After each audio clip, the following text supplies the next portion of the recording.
کو بھی وہیں لایا جائے جہاں اللہ تعالیٰ ان کو سزا دینے والے ہیں. تو ایک طرف تو وہ ایسے ملعون مبغوض مطبوع علی قلوبہم ایسے لوگ، اور دوسری طرف اتنا کثرت سے ان کا تذکرہ قرآن پاک میں. یہ بہت اہم نقطہ ہے ہمارے طلباء کے لیے سمجھنے کا کہ یہ اصل میں بنی اسرائیل کا تذکرہ نہیں ہے. جہاں جہاں بھی تذکرہ کیا گیا ہے یہ بنی اسرائیل کے حوالے سے حضرت محمد صلی اللہ علیہ وسلم کی امت کا تذکرہ ہے. ہم کو بتلایا گیا ہے کہ کسی ہدایت یافتہ قوم میں آہستہ آہستہ کیسی اخلاقی بیماریاں پیدا ہوتی ہیں،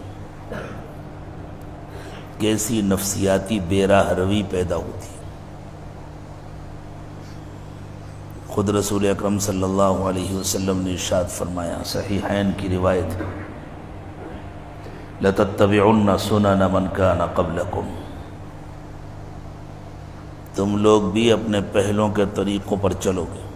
کتنی تاکید کے ساتھ حضور فرما رہے، لام تاکید، نون مشددہ برائے تاکید، لَتَتَّبِعُنَّ سُنَنَ مَنْ كَانَ قَبْلَكُمْ، تم اپنے پہلے والوں کے طریقوں پر ضرور چلو گے. یہ ہو کر رہے گا، جس کو ہم اپنی اردو میں کہتے ہیں نا، یہ تو ہونا ہی ہے. شبرم بشبر وذراعا بذراع، کوئی فرق نہیں رہ جائے گا. ایک ایک بالشت، ایک ایک ہاتھ ناپ ناپ کر. اور یہ تو ایک مجمل سا بیان ہے جس کو امام بخاری اور امام مسلم نے نقل فرمایا ہے. مختلف موقعوں پر رسول اللہ صلی اللہ علیہ وسلم نے اس کی تفصیلات بھی ذکر فرمائی. کہیں آپ نے فرمایا ہے کہ اگر وہ لوگ کسی گوہ کے بل میں داخل ہوئے تو تم بھی داخل ہو. کہیں آپ نے انتہائی گندے اخلاقی جرائم کا تذکرہ کر کے فرمایا کہ اگر ان میں سے کسی نے ایسا کیا تو تم بھی ایسے کرو. کہیں عقیدے کی آخری حد تک گراوٹ کا ذکر کر کے فرمایا کہ اگر ان میں یہ برائی آئی تو تم میں بھی آئی. تو اس وقت ایک خاص قسم کی برائی اور ایک خاص قسم کی نفسیاتی کمزوری جس کا ان آیات کے ضمن میں تذکرہ ہوا ہے، جن کی تلاوت کی گئی نماز کی پہلی رکعت میں، وہ یہ ہے کہ آہستہ آہستہ یہودیوں میں اپنی برتری کا احساس بہت پیدا ہو گیا. یہ بڑی عجیب بات ہے. جب بھی انبیاء کرام علیہم الصلاۃ والسلام کی بعثت ہوئی، میں وقت ہو جائے تو مجھے بتلا دیجیے گا، بات لمبی نہ ہو جائے. جب بھی انبیاء کرام علیہم الصلاۃ والسلام کی بعثت ہوئی تو سب سے پہلے معاشرے کے جو بالکل گرے پڑے لوگ ہوتے تھے انہوں نے پیغمبر کی بات مانی. اس لیے کہ جو معاشرے کے بااثر لوگ ہوتے تھے، جو باحیثیت لوگ ہوتے تھے، معاشرے کی خرابیوں کے ساتھ ان کے مفادات جڑے ہوتے تھے اور ان کے لیے اپنے مفادات کو چھوڑنا آسان نہیں ہوتا تھا. مادی مفادات بھی ہوتے تھے، معنوی مفادات بھی ہوتے تھے. ایک شخص کا کاروبار ہے، اب پورے علاقے کے لوگ اس کے گراہک ہیں. وہ ڈرتا ہے اگر کوئی نئی دعوت میں قبول کر لوں گا تو سارے لوگ میری دکان پہ آنا چھوڑ دیں گے. یہ مادی مفاد ہے. ایک شخص کی لوگ بہت عزت کرتے ہیں، وہ ڈرتا ہے کوئی نئی بات اگرچہ وہ سچ ہے، حق ہے، لیکن وہ سماج کے اب تک کے بنے ہوئے مزاج کے خلاف ہے، اگر میں اس بات کو قبول کر لیتا ہوں، اس کا اعلان کر دیتا ہوں، تو لوگ میری عزت کرنا بند کر دیں گے، لوگ مجھے گالیاں دینے لگیں گے، یہ معنوی مفاد ہے۔ تو جو با اثر و باحیثیت لوگ ہوتے تھے ان کو اپنے مفادات کا ڈر ہوتا تھا۔ جو بیچارے پہلے سے گرے پڑے ہیں، مزدوری کر کے کچھ کما لیا تو کھا لیا، جن کی پہلے سے کوئی عزت نہیں ہے، یہ ذرا گہرائی سے سمجھنے کی بات ہے، جن کو ویسے بھی لوگ ذلیل سمجھتے ہیں، تو ان کے پاس تو کھونے کے لیے کچھ نہیں ہوتا نا۔ اب اگر انہوں نے حق کی دعوت قبول کر لی اور ان کو گالیاں سننے کو ملی، تو ان کو تو پہلے سے بھی گالیاں مل رہی تھی،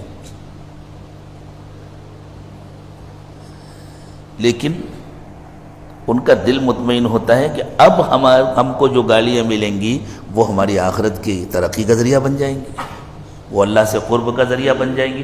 تو وہ چونکہ ان حالات کے پہلے سے عادی ہوتے ہیں، اس لیے ہمیشہ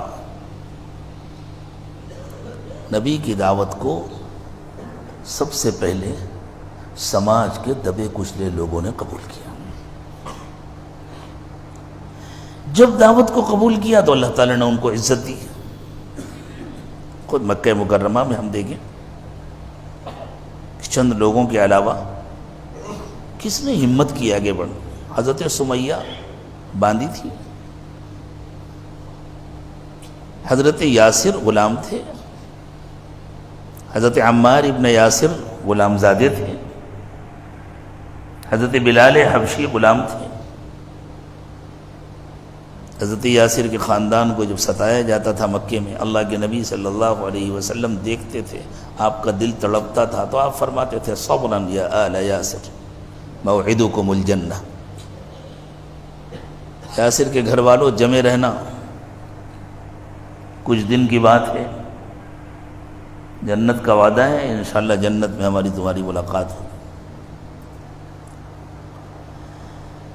حضرت نوح علیہ السلام سے ان کی قوم نے کہا تھا کہ بھئی یہ تو آپ کے پاس جو دلت قسم کے لوگ ہیں، جو دبے کچلے لوگ ہیں، انہوں نے آپ کی بات مانی ہے، ہمارے سرداروں نے تو مانی نہیں ہے، آپ ان کو ہٹا دیں اپنے پاس سے، ہم ان کے برابر تو آ کر نہیں بیٹھ سکتے، ان کو ہٹا دیں تو ہم آپ کے پاس آئیں گے، آپ کی بات سنیں گے۔ حضرت نوح علیہ السلام نے کہا یہ تمہارا فضول مطالبہ ہے، یہ قبول نہیں ہوگا، اللہ کی بات جو مانے گا میں اسے گلے سے لگاؤں گا، انسان سب برابر ہیں۔ یا ایھا الناس انا خلقناکم من ذکر و انثی، انسانوں ہم نے تم کو ایک مرد ایک عورت سے پیدا کیا ہے، وجعلناکم شعوبا وقبائل لتعارفوا، یہ خاندان برادری تو صرف پہچان کے لیے ہے۔ ان اکرمکم عند اللہ اتقاکم، عزت والا تو وہ ہے جو اللہ سے زیادہ ڈرتا ہو۔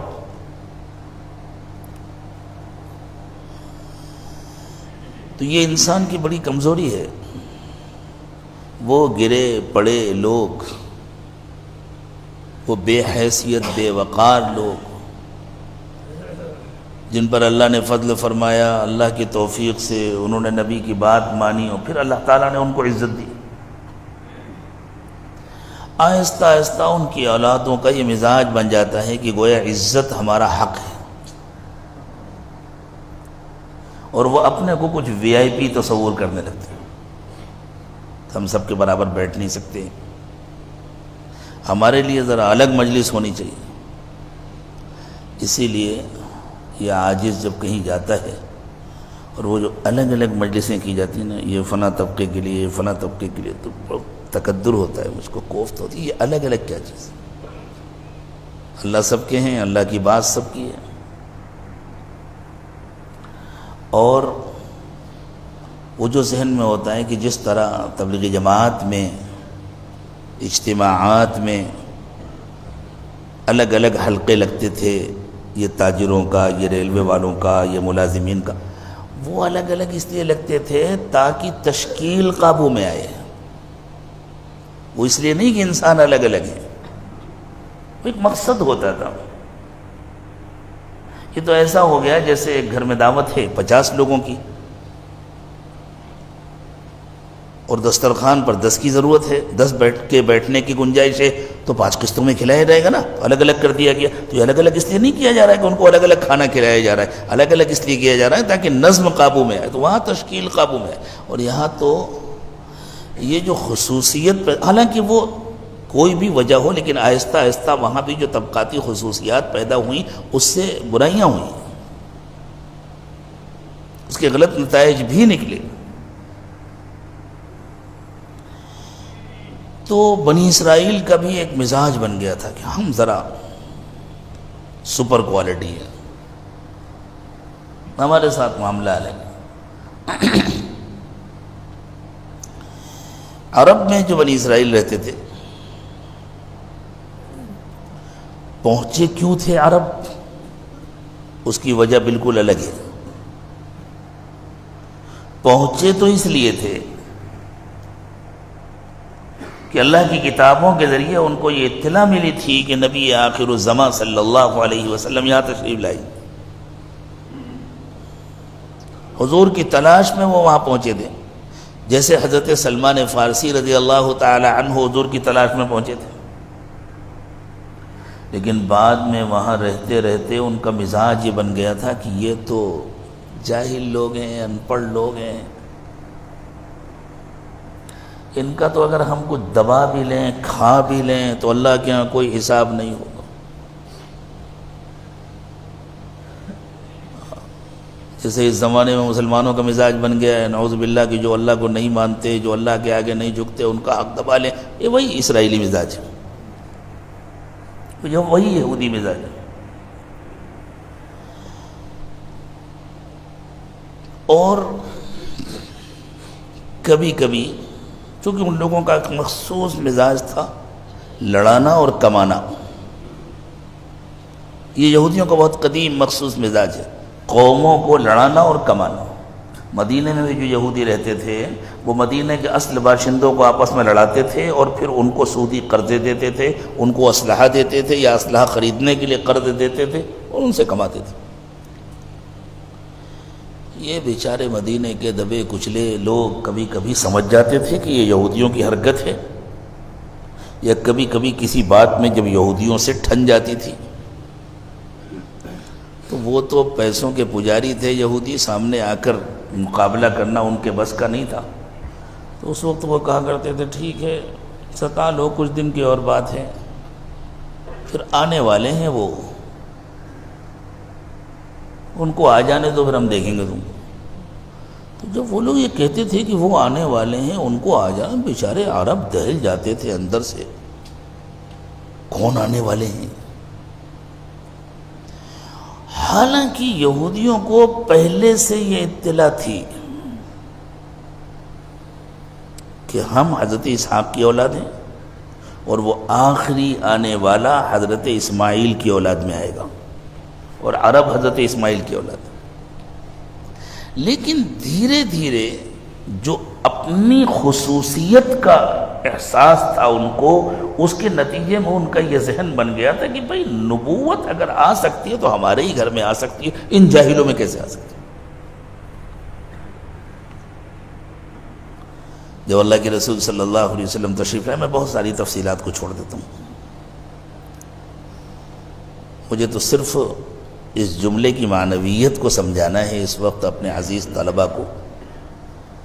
یسألک اہل الکتاب ان تنزل علیہم کتابا من السماء، اور یہ اشارہ کرنا ہے کہ قرآن پاک میں اس طرح غور کرنے کی مشق کریں ہمارے طلبہ.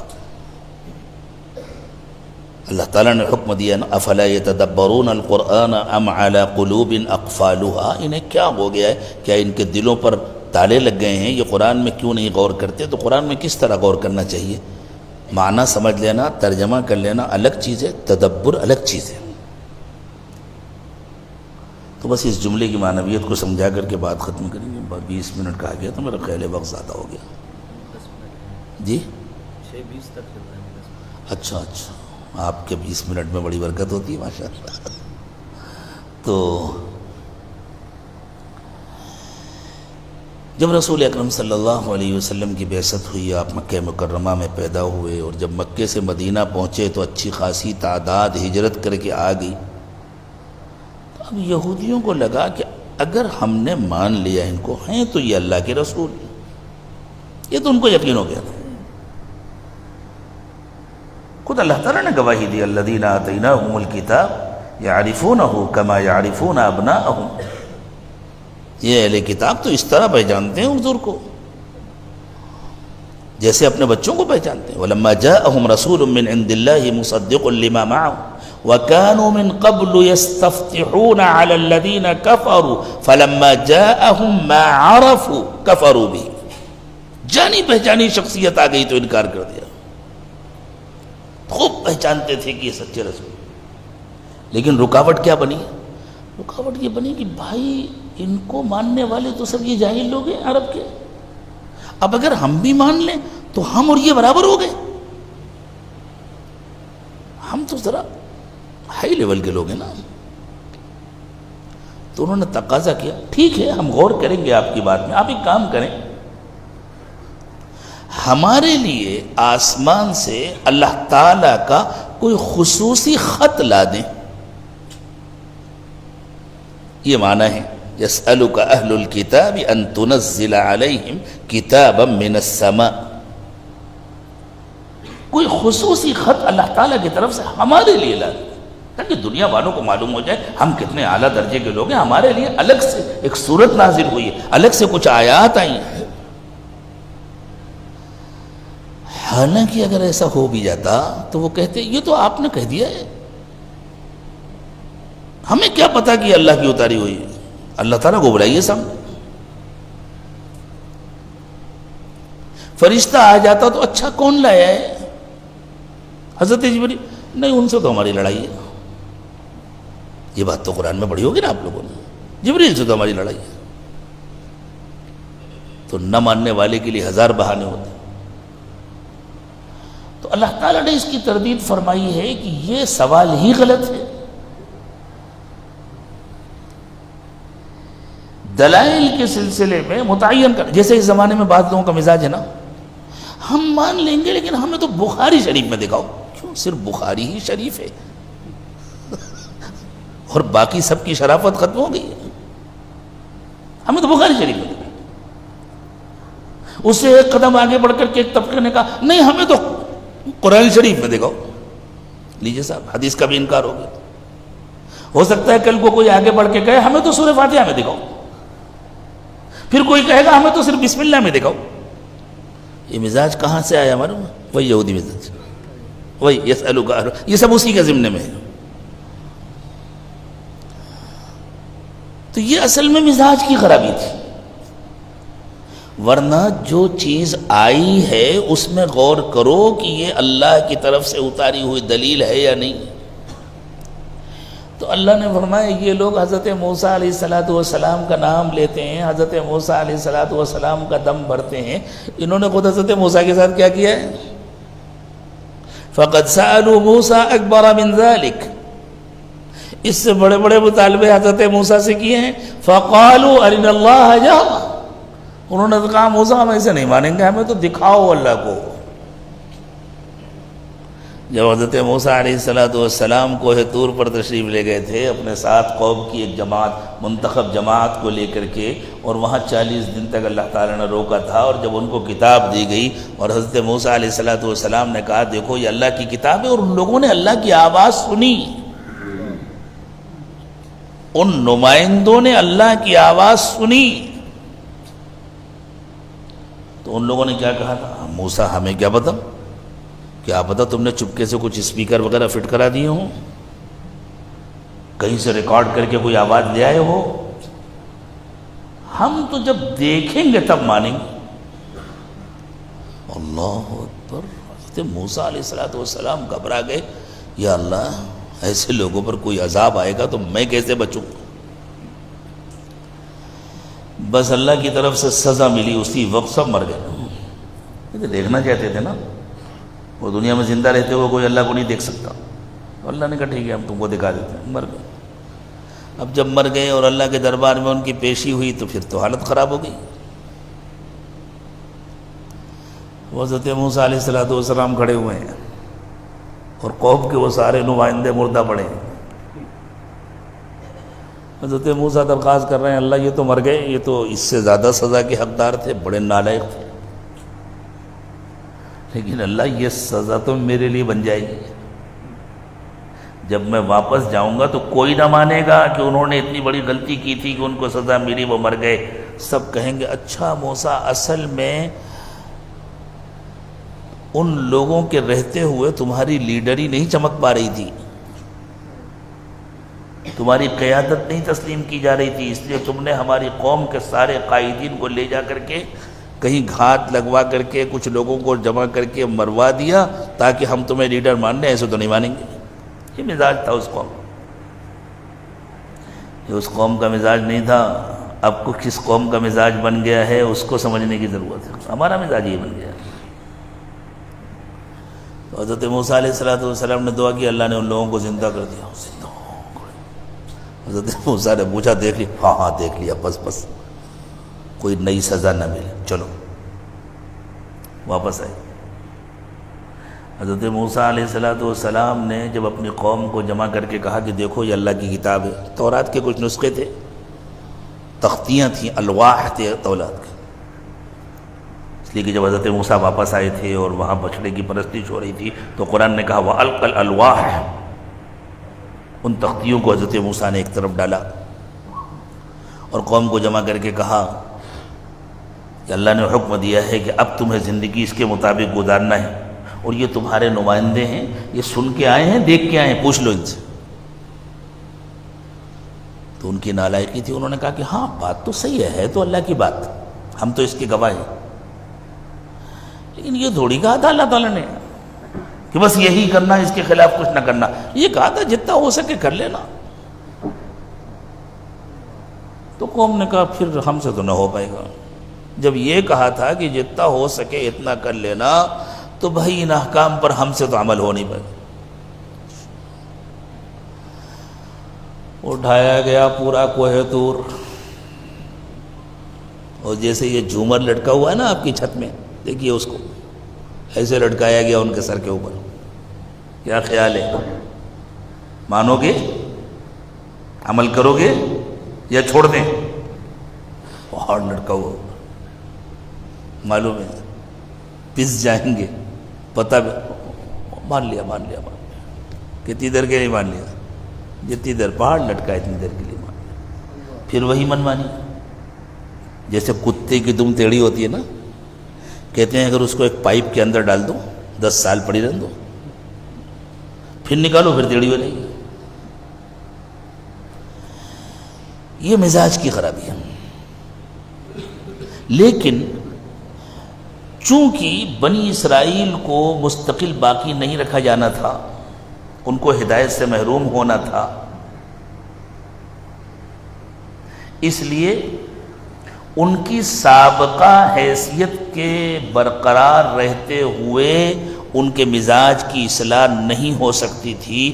ان کو اپنے مزاج کی اصلاح کا ایک موقع دیا گیا تھا کہ وہ حضرت محمد صلی اللہ علیہ وسلم کی دعوت کو قبول کر لے تو ان کے اس مزاج کی اصلاح ہو جائے گی. اور حضرت محمد صلی اللہ علیہ وسلم کی امت کو چونکہ قیامت تک باقی رکھنے کا اللہ نے فیصلہ کیا ہے, اس لیے اللہ تعالیٰ نے یہ انتظام فرمایا کہ اس امت کی اسی حیثیت کو برقرار رکھتے ہوئے اس کی مزاج کی اصلاح ہو سکتی ہے, اور وہ اصلاح ہوگی اس امت میں کام کرنے والے اللہ کے ان نیک اور مقبول بندوں کے ذریعے جو بندوں کو اللہ سے جوڑتے ہیں. یہی فرمایا رسول اللہ صلی اللہ علیہ وسلم نے, علماء امتی کا انبیاء بنی اسرائیل, جس طرح بنی اسرائیل میں مبعوث ہونے والے انبیاء کے ذریعے ان کے بگڑے ہوئے مزاجوں کی اصلاح کا موقع دیا گیا, میری امت میں کام کرنے والے جو علماء ہیں ان سے جڑ کر کے اپنے اپنے مزاج کی اصلاح ہو سکے. تو یہ سمجھنا کہ اللہ کی طرف سے دلائل ہماری مرضی کے مطابق آنے چاہیے, کام اس طرح ہونا چاہیے جیسے ہم چاہ رہے ہیں, یہ مزاج کا بگاڑ ہے۔ اگر کام اللہ کی مرضی کے مطابق ہے تو ہمیں قبول کرنا چاہیے، اگر بات اللہ کی ہے تو ہمیں قبول کرنا چاہیے۔ حضرت عبدس تھانوی نور اللہ مرقدہ کے ایک ملفوظ پر میں اپنی یہ گفتگو ختم کروں گا، مجھے اس وقت کوئی تفصیلی بات کرنی بھی نہیں تھی۔ حضرت نے فرمایا کہ دیکھو زندگی دو قسم کی ہوتی ہے، ایک تجویز کی زندگی، ایک تفویض کی زندگی۔ تجویز یہ ہے کہ ہم طے کریں یہ ہونا چاہیے، یہ ہونا چاہیے، یہ ہونا چاہیے۔ تجویز میں ہمیشہ پریشانی ہوتی ہے۔ تفویض یہ ہے کہ ہم یہ نہ طے کریں کہ کیا ہونا چاہیے، اپنے کو اللہ کے حوالے کر دیں، جو اللہ کا حکم ہے اس کو مان لیں۔ جس قسم کے حال میں اللہ نے رکھا ہے اس حال میں ہم خوش رہیں، بس ہر حال میں خوش رہیں اللہ سے، اور اللہ کے حکم پر عمل کرتے ہیں۔ نتیجہ کیا نکلا؟ اگلی آیات میں آپ نے بنی اسرائیل کے بہت سارے جرائم سنے، فَبِظُلْمٍ مِّنَ الَّذِينَ هَادُوا، بعد میں اس کا اجمال ہے، یہ کیا، یہ کیا، یہ کیا، یہ کیا، یہ کیا۔ دیکھ لیجئے گا آپ ان آیات کو، سورہ مائدہ کی ان ساری آیات۔ فَبِظُلْمٍ مِّنَ الَّذِينَ هَادُوا حَرَّمْنَا عَلَيْهِمْ طَيِّبَاتٍ أُحِلَّتْ لَهُمْ، ان کے ان مظالم کے نتیجے میں، یہ ظلم انہوں نے کس پہ کیے تھے؟ اپنے آپ پر کیے تھے۔ وَمَا ظَلَمُونَا وَلَكِنْ كَانُوا أَنفُسَهُمْ يَظْلِمُونَ، ان کے ان گناہوں کے نتیجے میں، ان کے ان مظالم کے نتیجے میں حرمنا علیہم طیبات احلت لہم، وہ بہت ساری پاکیزہ نعمتیں جو ان کے لیے حلال تھیں حرام کر دی گئی۔ اس امت کو ڈرایا جا رہا ہے تم کو بھی اللہ تعالیٰ نعمتوں سے محروم کر دے، کیسے حرام کریں گے؟ وہاں تو حرام ہوئی احکام کے ذریعے، تم یہ نہیں کھا سکتے، یہ نہیں کھا سکتے، یہ نہیں کھا سکتے۔ اب تو احکام بدلیں گے نہیں، الیوم اکملت لکم دینکم واتممت علیکم نعمتی ورضیت لکم الاسلام دینا۔ تو اللہ ڈرا رہے ہیں کہ اگر تم ہماری نافرمانی کرو گے ہم تم پر بھی بہت ساری نعمتیں حرام کر دیں گے۔ اب کیسے حرام کی وہ نعمتیں؟ پارلیمنٹ میں، اسمبلی میں بل منظور ہوگا، فلاں جانور کا گوشت نہیں کھا سکتے، فلاں چیز نہیں کھا سکتے، یہ کام نہیں کر سکتے، یوں نہیں کر سکتے، یوں نہیں کر سکتے، فلاں حکم پر عمل نہیں کر سکتے، فلاں دین کے مسئلے پر عمل نہیں کر سکتے۔ یہ وہی ہے، اسی کا امتداد ہے۔ اللہ ڈرا رہے، پھر ہم یہ سزا دیتے ہیں، زندگی دشوار کر دیتے ہیں۔ اور جب بندے اور بندیاں اپنے کو اللہ کے حوالے کرتے ہیں اور اللہ کا کہنا مانتے ہیں، اللہ زندگیاں آسان کر دیتے ہیں، دنیا میں بھی آسانیاں پیدا کرتے ہیں، آخرت میں بھی آسانیاں پیدا کرتے ہیں۔ اللہ تعالی ہم سب کو آسان زندگی عطا فرمائے، دشواریوں سے اللہ ہماری حفاظت فرمائے۔ وآخر دعوانا ان الحمد للہ۔